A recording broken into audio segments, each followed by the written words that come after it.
ఇవాళ కాలంతా తీస్తా వస్తుంది. ఓ కాలు బాగా నొప్పి చేసింది. అత్తయ్య అమ్మ ఇవాళ చాలా నీరసంగా ఉంది అత్తయ్య, కొద్దిగా పనులు హెల్ప్ చేయరు అత్తయ్య నాకు. అమ్మ ఉదయం నుంచి కాలు బాగా నొప్పి చేసినారా, నేను అసలు ఏం పని చేయలేనమ్మా. ఆయన ఎంత వయసు ఉందని ఇప్పుడే నీరసం ఇవన్నీ అసలు మీ వయసులో ఉన్నప్పుడు మేము పరిగెత్తుకుంటూ పని చేసేటోళ్ళం. ఇంట్లో పని చేయడానికి కూడా నీరసం వస్తుందంట ఈమెకి. సర్లేండి నేనే చేసుకుంటానండి.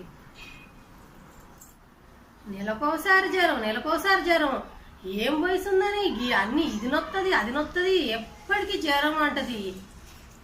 సంవత్సరం పాటు పుట్టింటికి పంపించి అన్ని తగ్గించుకొని రమ్మని చెప్తాను. 3 వద్దులకు జ్వరం. అమ్మో మా అయ్యపురాలు ఎందుకో ఫోన్ చేస్తుంది. హలో వదినా. చెప్పండి వదిన గారు. అమ్మాయికి అసలు ఎంత బాగోట్లేదు కదమ్మా. అవును వదినే, మరి ఏం చేద్దాం వదినే. ఎన్ని హాస్పిటల్లో తిప్పామమ్మా, ఇంకా అస్సలు ఏంటో కూడా తెలియట్లేదు. సంవత్సరం అయితే అది ఇంకా తగ్గలేదు. అవును వదినే, ఏం చేద్దాం వదినే. మరి మీ అబ్బాయికి వేరే పెళ్లి చేస్తాం అనుకుంటాను అమ్మా. వద్దు వదినే, అట్లా అన్నమాకండి.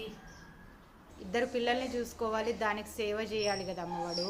అవును వదినే, చూయిస్తా వదిలే. ఇంకొక కొద్ది రోజులు ఆగండి, చూయిస్తా. ఇంకేదన్నా మంచి దవాఖాన పోదాం వదిలే. లేదమ్మా చేసేస్తాం. ఇంకెన్ని రోజులు చూస్తాం, సంవత్సరం అవుతుంది. ఇంకెన్ని హాస్పిటల్ అని తిప్పుతాం వదినా. అట్లా అనకండి వదినే, అసలు అయితే నేను చూయిస్తా గానీ చేసేస్తాం వదినా, మీరేమన్నా అనుకోండి. సరే వద్దు వదినే, ఆగండి. నేను చూయిస్తా. నేను ఇంకెక్కడికన్నా పోయి వేరే హాస్పిటల్ కన్నా చూయిస్తా వదిన గారు. అయ్యో మాట్లాడండి వదినే. అయ్యో అప్పుడే కట్ చేసిందే మాట్లాడతా అంటేనే.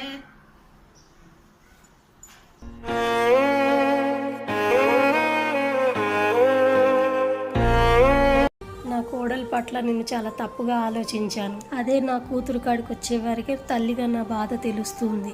ఈ రోజు నుంచెల్లైనా నా కోడల్ని కూతురులాగా చూసుకుంటా. ఏమైందత్తయ్య డల్లు కూర్చున్నారు? ఏందత్తయ్య బాధపడుతున్నారు ఎందుకు? నీ పట్ల తప్పుగా ఆలోచించాను రా రమ్య. ఏమైందత్తయ్య? నా కూతురు కాడికి వచ్చే వరకు ఆ బాధ ఏంటో నాకు తెలుస్తుంది. వదినకేమైంది అత్తయ్య?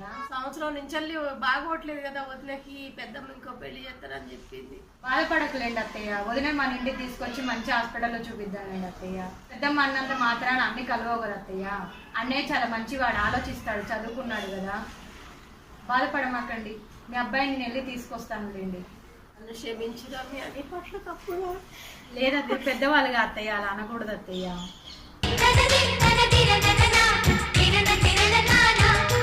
ప్లీజ్ లైక్ చేయండి.